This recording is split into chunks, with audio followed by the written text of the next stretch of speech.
చంద్రబాబు సత్యవేడును గెలిపించడం కాదు, ముందు కుప్పంలో గెలవాలని సవాల్ చేశారు మంత్రి పెద్దిరెడ్డి.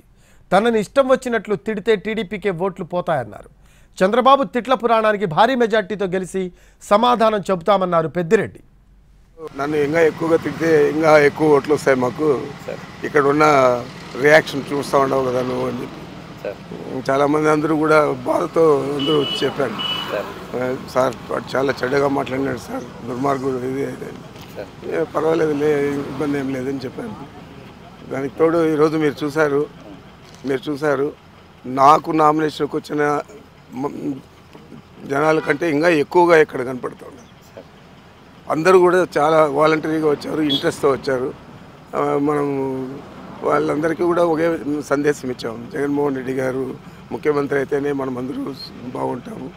దానికంటే ఎక్కువగా చంద్రబాబు నాయుడు తిట్ల పురాణం అంతా ఇక్కడ నా మీద ప్రయోగించాడు. దాని మీదే మీరు ఇంకా బాగా కోపంగా పనిచేయండి, ఇంకా ఎక్కువ మెజారిటీ సాధించండి అని చెప్పాము. ఇది